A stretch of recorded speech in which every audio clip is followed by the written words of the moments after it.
Hello and welcome to In the Light, Growing Your Soul with me, Anna Isabel. And today I have someone who is completely at the other end of the world. It's Stephanie Mines. I'm watching the sunrise as she watches the sunset. Hello, Stephanie. Hello, Anna. I'm so happy to be here with you. So you are in New Zealand and we are working on a book contract. And it is precisely because of a book that I have invited Mm. you to speak with me today. And the book in question is called The Secret of Resilience. And here it is.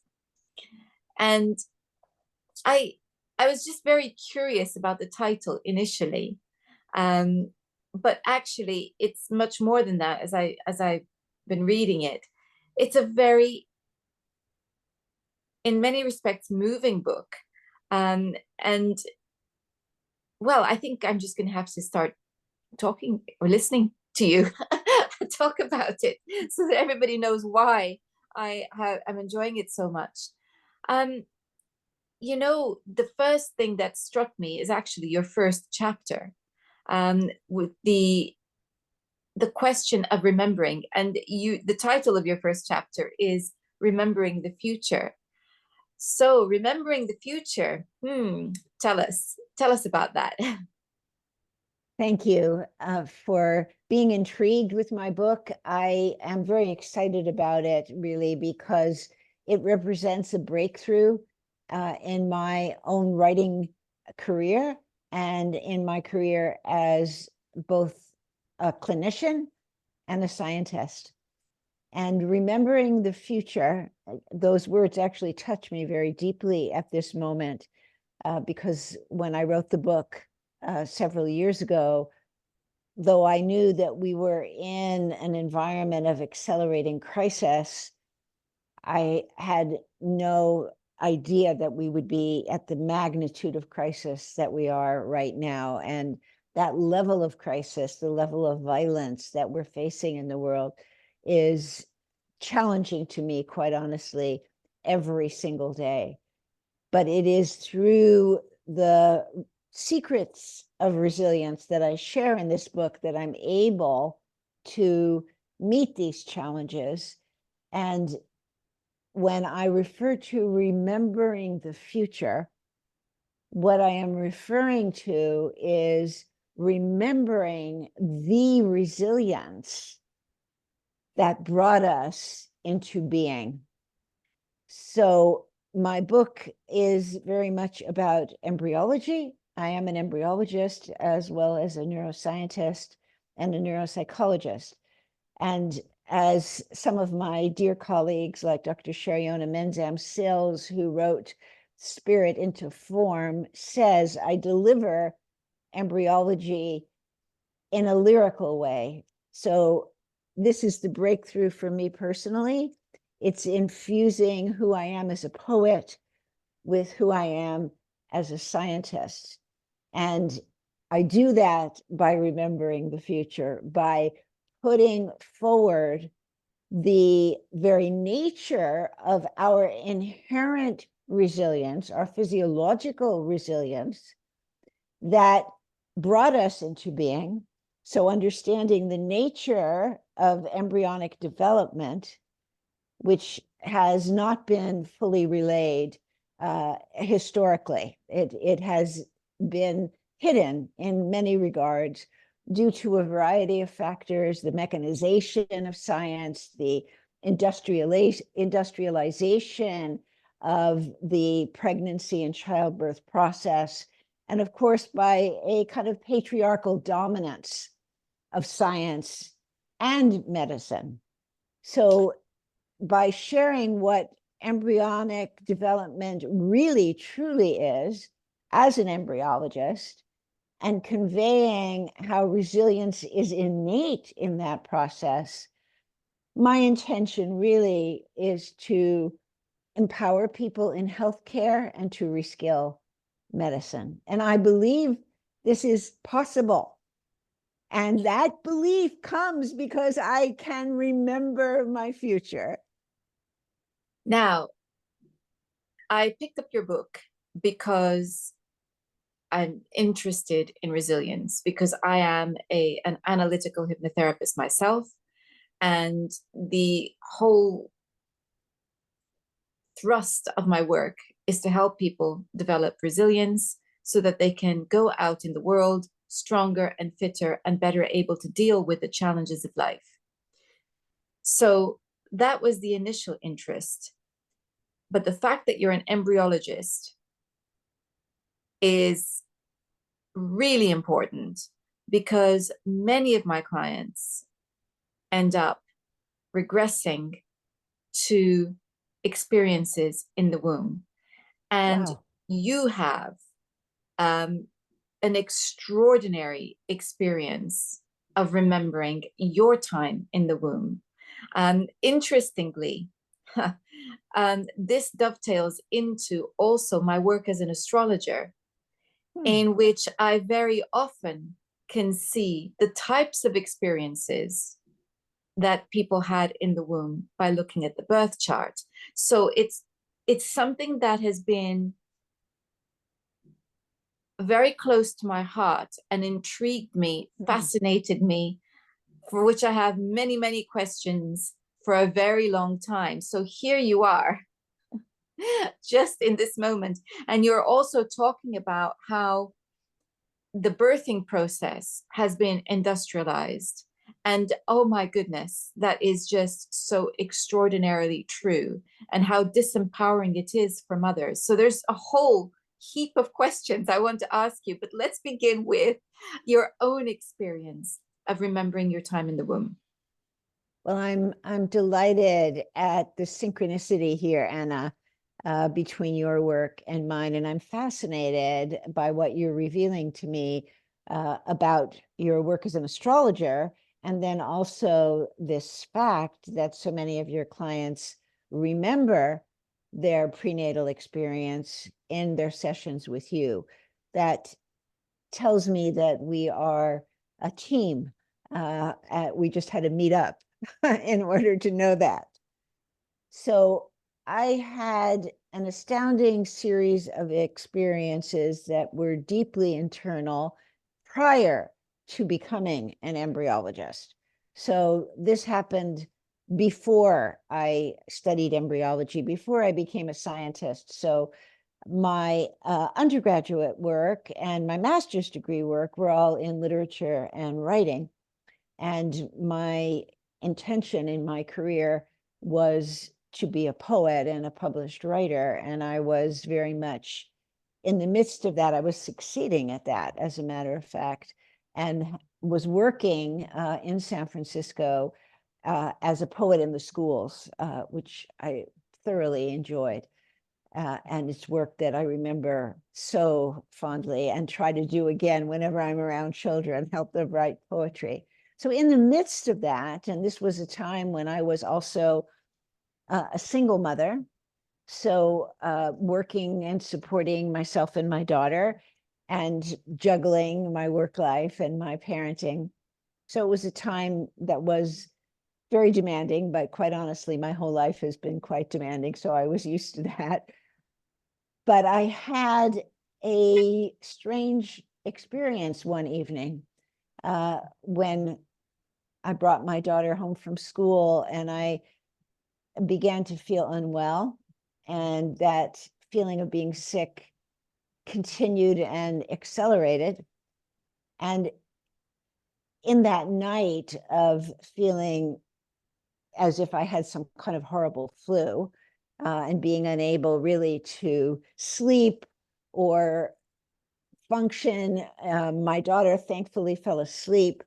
And therefore, I could focus completely on this very dramatic internal experience.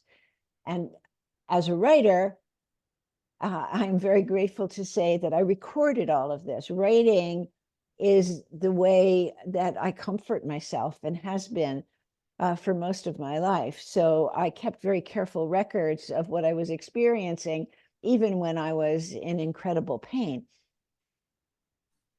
And what emerged out of what I thought was a flu was a memory. So my body was remembering my mother's attempts to abort me. And I could see that. I understood in the process, by means that I'm not sure I can fully explain at this moment. Maybe someday I'll be able to, but I knew that that's what was being conveyed to me. And as I said, documenting this all very carefully. And later, and I'm saying years later, I met with my mother when the time was right and when the circumstances were appropriate. And I inquired about this. And out of that came the validation that this somatic experience of remembering my horrible experiences of the murder attempts to eliminate me, which obviously had not succeeded, which shows you to some extent how horrific they were, that I was having to cope with this, and it was more than one effort. And I understand the circumstances. I don't blame my mother. What came out of this was not anger at my mother for trying to abort me, because I already knew the circumstances were very difficult for her. And it was virtually a rape conception at a time when it was impossible for her to provide for a child in the way that she would love to. But she nevertheless did that. So this is not about any blaming of anyone. These were the circumstances that she was trying to navigate through. And when she validated the experience, which I knew she would ultimately, that changed my life. That really changed my perspective on myself. It changed my perspective on my purpose in life, and ultimately contributed to launching a career in science, to understand all of the dynamics. I have, and I believe this is actually what kept me alive through those murder attempts, is I have an insatiable curiosity. And so I think even when my life was in danger, I was wondering how and why this was occurring. And as a neuroscientist, I can testify to the fact that curiosity, in fact, does generate the kind of neurohormones that create resilience. So here we have come full circle to that word that you are so magnetized to, Anna. So just listening to you, it seems to me that that remembering was actually through a kind of psychic experience in which clairsentience and claircognizance played a part. So firstly, you feel it, and I remember reading that you were feeling simultaneously your mother's feelings, her suffering, her body, and yours at the same time. So that's a very, that's what we would call clairsentience, where you feel that in a Well, with an extrasensory way. And then claircognizance, because you say you just knew what this was. well, I would say then that all embryos are clairsentient. That for the embryo, because the embryo, you as an embryo, me, everyone as an embryo, exists in a unified field of consciousness. So the differentiation between mother's experience and the experiences of those in the environment and in the world around the baby all are the baby's experience. So without some support in differentiation, the baby is unable to differentiate between her feelings and the feelings that are coming in hormonally into this holy space in which she is developing. And of course, this is very meaningful to me right now, as we know, in these horrific times of suffering in the Middle East, the women who are pregnant, the babies about to be born, are absorbing the horrible conflict and death that surrounds them. And so really, Anna, my spiritual practice is praying for these babies, is doing what I can from where I am to nurture and provide comfort to them. Just thinking about what you're saying, I apologize for the light. Oh, don't apologize for the light. I can see it's quite beautiful, actually, but probably a challenge. The sun has actually now risen, and it is directly in front of me. So it's beautiful. I don't want to shut it out, but it is a bit tricky for recording. You look beautiful. Everything looks beautiful. The lighting looks beautiful, but it may be a little blinding. It is a little bit. Thank you. So just coming back to what you were saying, what I really love is that you used the words holy space to describe the womb, because one of the things I find most painful is that we have lost that sense of the sanctity of pregnancy, and that we've gone to the extreme where I remember 3 years ago, was it 2 years ago? 2 years ago, when the Biden administration first came into office, one of the first things they proudly announced with the pictures were, I mean, I can't believe this is happening, combat suits for pregnant women, so that women in the forces who chose, well, let's not let pregnancy get in the way of your career, darlings. And I can't tell you how shocking that feels to me. To the very core of my being, I feel shocked. And to me, nothing signifies the deconstruction or the hell of reductionist ideals better than that. This is the desanctification of humanity and life. It is completely dehumanizing. And so when you talk about this being a holy space,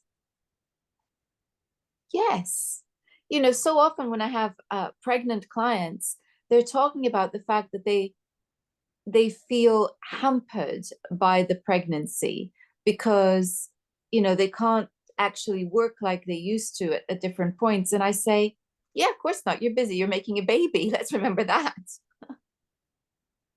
Let's remember what's really important. And you actually really want this baby. So can we just place the priority on that rather than seeing it as an inconvenience? And I know that this is not what these mothers are actually ultimately feeling, because they are so happy and they love the fact that they're pregnant, and these are the fortunate ones, of course, who have waited a long time sometimes to have this baby. But the point here still remains, it should be a precious experience. And we have continually chipped away at taking that away.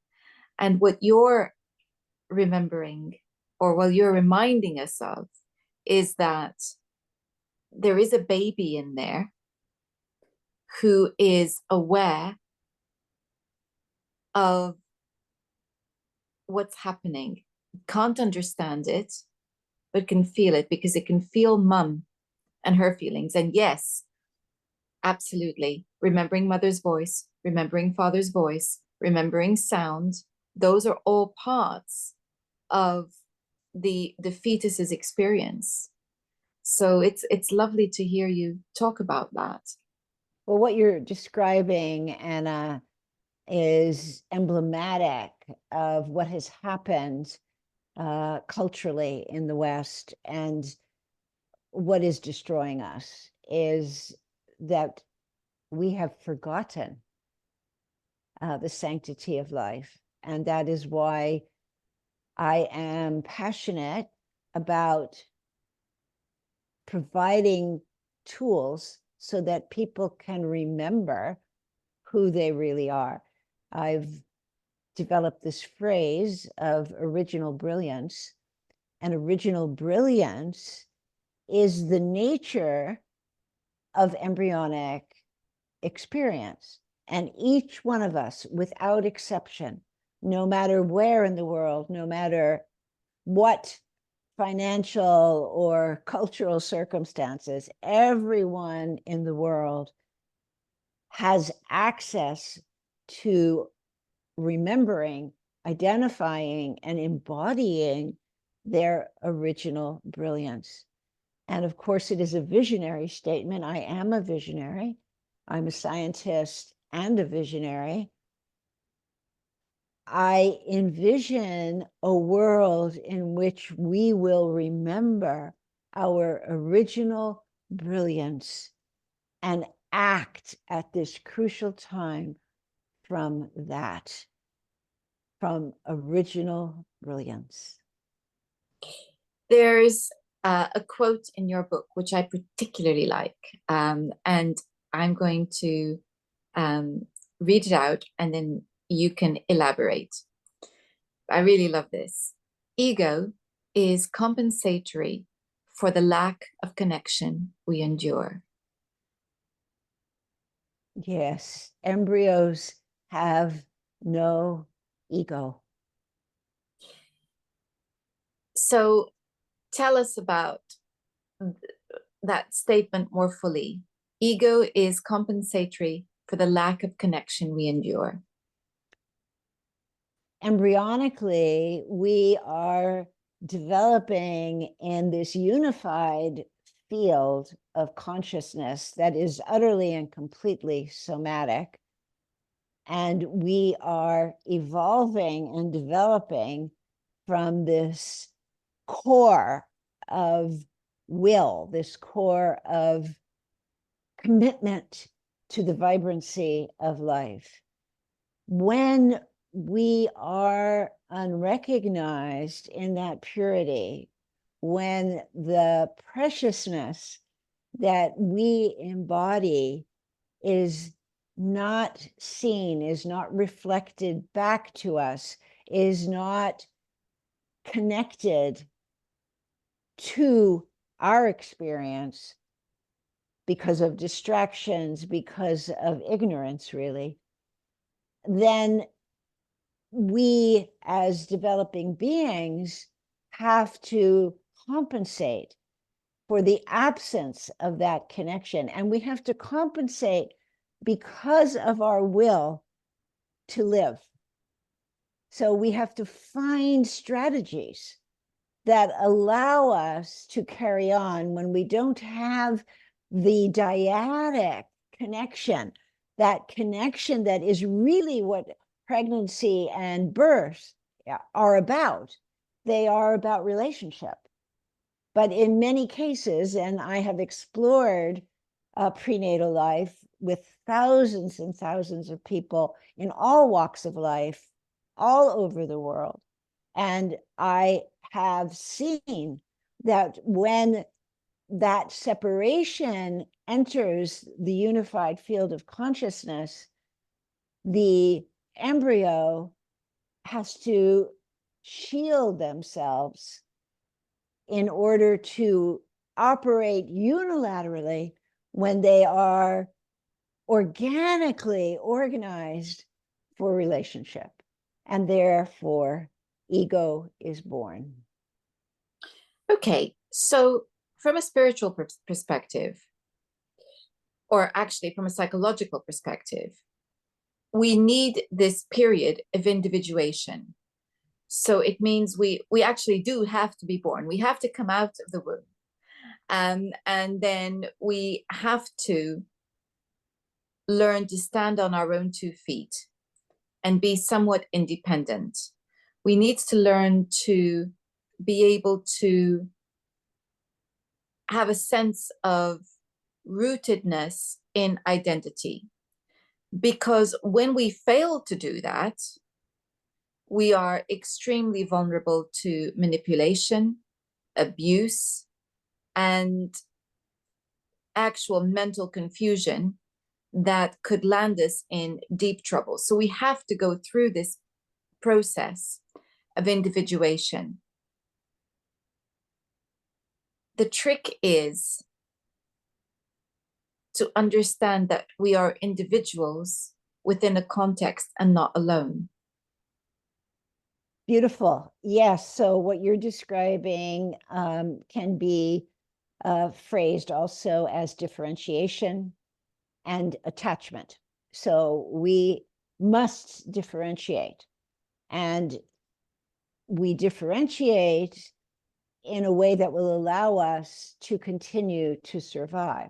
So the will to life, the vibrancy and commitment to life is very strong, because many babies don't make it. And the statistics are clear that more babies don't make it than do. And so when we are able to even address these phenomena, it's because our commitment to life was so vibrant. But that commitment requires differentiation, and it requires a strategy of attachment that will allow life to continue. And psychology is excellent at naming the different kinds of attachment that are possible. And we embrace one of those strategies. But the difficulty comes when we over-identify with those compensations. Those are all compensations for original brilliance, to use my terminology. And we make this assumption, because we're encouraged to do so, that these personalities and these lifestyles that we create based on whatever attachment worked for us, that's who we are. But that's actually who we've become. And, it's very much what is known about trauma. So trauma is not our identity. It's something that happened to us. Who we are is not the trauma.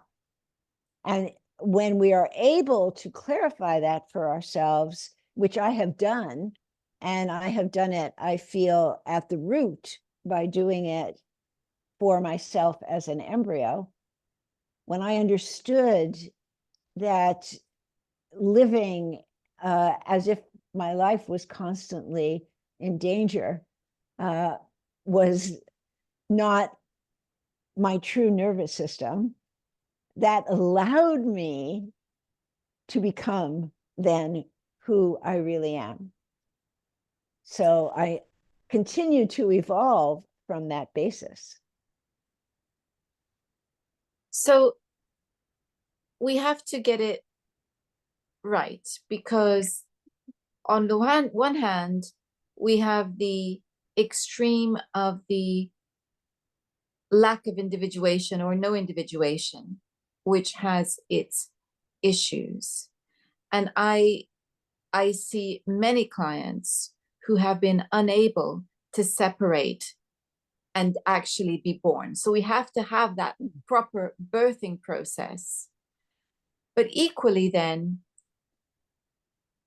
to go to the other extreme of seeing ourselves as completely and utterly alone is also unhealthy. And so it's really about, actually, I think the word that came to my mind when I was listening to you, it's about being conscious of self within the context of connection with others, at Beautiful.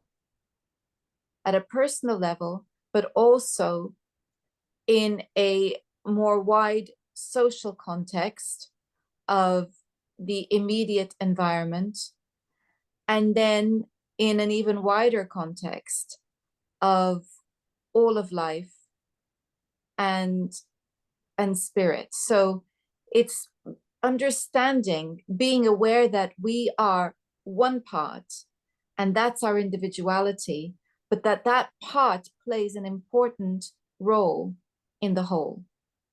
Absolutely. We're so much in agreement. The real subject of my book, The Secret of Resilience, is consciousness.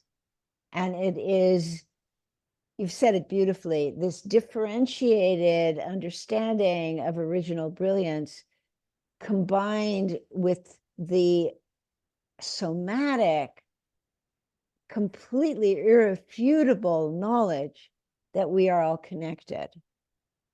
So that is ultimately the outcome of this level of inquiry. And I've created a template for making these inquiries called the Rediscovery Journey, which is a simple process, a protocol for accessing prenatal and perinatal experience, memory, reclaiming that memory.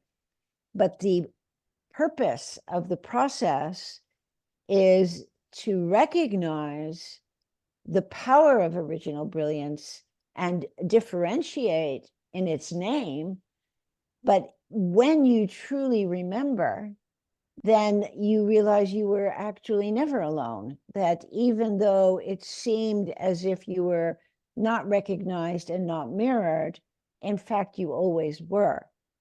Because the magnitude of heroism that it takes to complete the Odyssean passage to birth, the magnificence of who we are to claim our space at this time, is impossible to accomplish without connectedness, without support.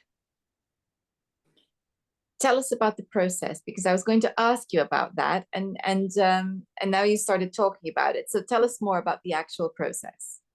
So the process that I've created is called the Rediscovery Journey, and I teach it. And those who would like to learn it are welcome to contact me. It's available in all my programs, and it is a template that allows, in a very grounded way, for us, even I would say this, in a playful way.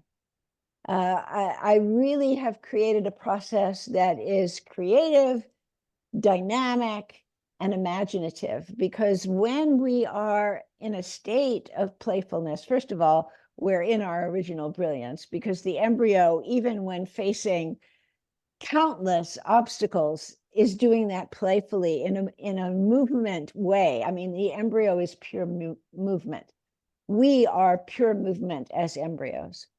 And in our movement, we are playing with these obstacles. So the template of the Rediscovery Journey employs the neurochemistry of imagination. And through a very simple, very grounded, guided visualization, I assist people in accessing implicit memory, cellular memory. So that's memory that is transmitted through connective tissue, through the skin, the mother matrix of the body, and experiencing that memory in a delightful way, really. And then accessing parts of self that allow us to look at the memory that's been revealed and to see it as a teacher, as a hologram of what needs to be healed in that moment for that individual. And then we engage in that reunification process of becoming whole by recognizing this early moment holographically that caused us to feel separate, that cause us to feel abandoned in all the various forms that happens. And then really playfully opening up the neuronal consolidation that resulted from that moment, which as a hologram represents a theme in the fabric of one's life. So we repattern neurologically that moment and thereby open up the potential for uncoupling all the associations neurologically with that experience. So everything changes. Everything changes in that rediscovery journey. And I invite people, after this delightful imaginative exploration, to make a commitment to what has been reconfigured, the new synaptical playing field that results from this process has to be repeated. It has to be reinforced. And I invite people to make a commitment to that reinforcement, to hold it as the key to their new life. So I love that. I love that process that you're describing. But what would you say to those who say, well, this is, this is self-indulgent, and in any case, this is ridiculous. Nobody could remember their in utero experience. We don't really have memory for anything under the age of 5. Yeah, people say that to me, actually, because I am so fortunate as to work with people who aren't necessarily seeking this kind of therapeutic experience. They're directed to me by others, they're referred to me, and it's not because they ever thought they would. In fact, I have a questionnaire that I ask everyone to complete, and very often many of these individuals say, I don't remember anything, I don't know anything. My mother's dead, and why are you even asking me these questions? But I will say, through the experience of the rediscovery journey, every single one of these people, without exception, I'm impressed myself, to tell you the truth, every single one of these people discovers their original brilliance. And you can see it immediately when it happens. They're surprised. Fortunately, these are individuals who are willing to experiment, are willing to go along with it. I mean, they don't have much resistance. They don't know why they're doing it or how this could possibly work, but they're willing to give it a go. And I'm so grateful for that. And that's often because they are referred to me by someone who they respect or who they have confidence in. And I'm grateful to those people who make those referrals. But every one of these people, without exception, discovers their original brilliance. And when they do that, their lives change. And when I say their lives change, that varies in terms of what it means. It could mean that they have a much better relationship with their children, for instance, because they suddenly understand what it means to be a child. Just this process takes 60 to 90 minutes. So within that time, they suddenly understand what it really means to be a child. So the paradigm of childhood that is in Western medicine is so inaccurate, and taught everywhere, and is wrong, is patently wrong.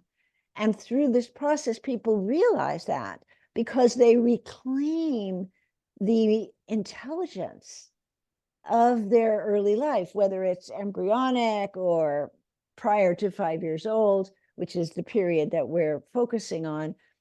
And they recognize how brilliant they were, and therefore they can never look at their children in the same way. They can never look at their children through the eyes of a paradigm that is false. They know the truth.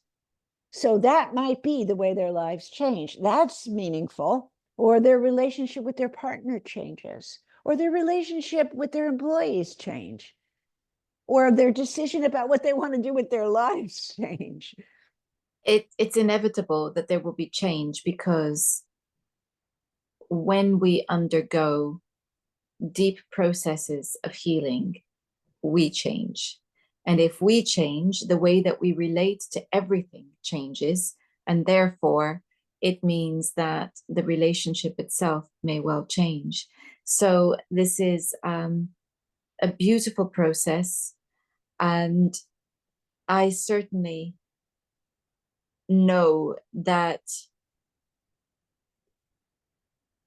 people say to me when they're going through the process of a hypnotherapy with me, was that real? If they don't actually, if they're uncovering memories they forgot, was that real? And I always say, well, what do we mean? You mean, was this an objective event? Well, your mother verified that yours was an objective event. And I think we get too hung up on objective reality. In all probability, most of the time, yes, it was an objective event, if we can put it like that. But if it wasn't, it was an emotional reality which has been uncovered. And that in itself has tremendous merit, because that's where we live. We live in our emotions, even when we believe that we're being super rational. What we're doing is rationalizing subconscious beliefs and emotions. So, yes, this is amazing. Now, if people want to do this with you or learn the process, Stephanie, how do they find you? Oh, they can find me in many ways. Probably the easiest is my website, tara-approach.org. There's also another website, stephanieminds.com. Good. I will be putting a link to them in the description box, along with the link to your book, which I remind everyone now is called The Secret of Resilience. Stephanie, thank you so much for a most illuminating conversation. Oh, it's been wonderful, Anna, and you have developed an incredible golden halo as our conversation has proceeded, and I am really grateful to meet you in this way, and I hope it's just the beginning. Me too. Thank you very much. And thank you all for watching. Next time, we're going to be talking about spiritual discernment. And until then, have a wonderful week. Goodbye.